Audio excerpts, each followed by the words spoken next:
नगर से चुनाव लड़ने की अटकलें लगाई जा रही हैं, उसके संबंध में क्या तैयारी चल रही है? देखिए, चुनाव की बात तो चुनाव में की जाएगी। जब चुनाव की घोषणा होगी तब पता चलेगा कि कौन आदमी कहाँ से चुनाव लड़ेंगे। अभी तो हम लोग, आज मैं तीसरी बार आया हूँ अम्बेडकर नगर। तो मैं 3 बार आया हूँ।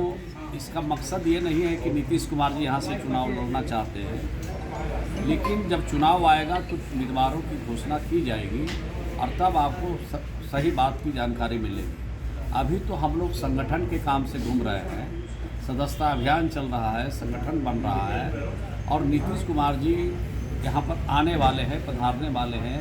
दिसंबर के महीने में उनका कार्यक्रम लगेगा। अभी डेट निर्धारित नहीं है, लेकिन डेट निर्धारित होगा। इस सिलसिले में यहाँ पर आया है और अपने साथियों से बातचीत करने के लिए, संगठन के लोगों से, सब लोग से बातचीत कर रहे हैं कि यहाँ किस तरह से, कहाँ पर और किस तरह से यहाँ पर वहाँ सभा हो सकती है। तो उसके बारे में लोगों से राय करने के लिए, बातचीत करने के लिए। यानी नीतीश कुमार के कार्यक्रम के सभा के लिए जो है तैयारियां चल रही हैं। नीतीश कुमार भी जब आएंगे तो सभा की तैयारी करनी पड़ेगी ना। सभी लोगों से राय मशवरा की जा रही है कि किस तरह से यहाँ पर मीटिंग हो, किस तरह से यहाँ पर उनकी सभा होगी।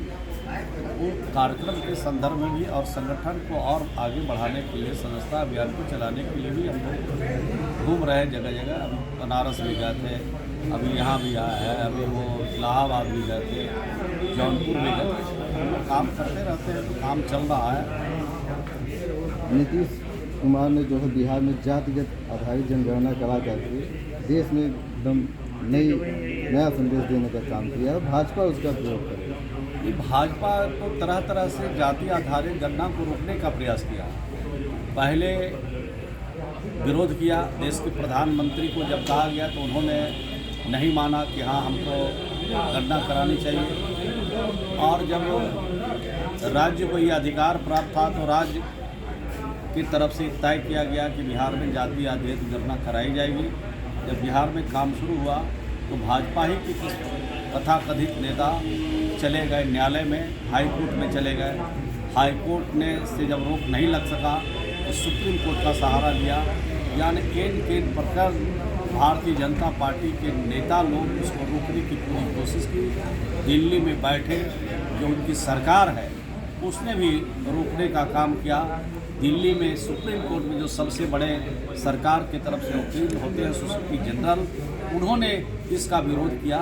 इस बात से अंदाज़ा लगता है कि भारतीय जनता पार्टी ने इसको रोकने का काम किया। लोग अगर देश में बैठे रहेंगे तो न नौजवानों का भला हो सकता है, न गरीबों का भला हो सकता है, न किसानों का भला हो सकता है, न व्यापारियों का भला हो सकता है, न मजदूरों का भला हो सकता है, किसी का भला नहीं हो सकता। आप सबको मालूम है कि चुनाव से पहले, यानी आज से 9 साल पहले क्या कहा कि हर साल 2 करोड़ नौजवानों को हम नौकरी दें। एक भी नौजवानों को नौकरी नहीं दिया। विज्ञापन लंबा चलता है, नौकरी नजारत है। जितना विज्ञापन पर खर्चा हो रहा है उतना भी लोगों को नौकरी नहीं मिलता। महंगाई को कम करेंगे। ये महंगाई कम कहाँ हो रही है? ये देश के संपत्तियों को औने पौने भाव में चंद गुजराती हाथों में ये बेच रहे हैं। देश के सारे जो हमारे सरकारी उपक्रम थे वो लगभग बिक चुके हैं। रेल बिक गया, हवाई अड्डा बिक गया, तेल बिक गया, कारखाना बिक रहा है, कोयला बिक रहा है, LIC बिक रहा है, अवरक बिक रहा है, तांबा बिक रहा है। सारा जो देश की संपत्ति है औने पौने भाव में ये चंद गुजराती हाथों में बेचा जा रहा है। अब इनके हाथ में देश सुरक्षित नहीं है। इस बात को लेकर के बताना है और देश कैसे आगे बढ़ सकता है उसके बारे में राष्ट्रपिता महात्मा गांधी का जो रास्ता था, डॉक्टर भीमराव अम्बेडकर का जो रास्ता था, सरदार पटेल का जो रास्ता था, बगैर इनके सिद्धांतों को, बगैर इनकी नीतियों को, बगैर इनके कार्यक्रमों को लागू किए हुए देश आगे नहीं बढ़ सकता है।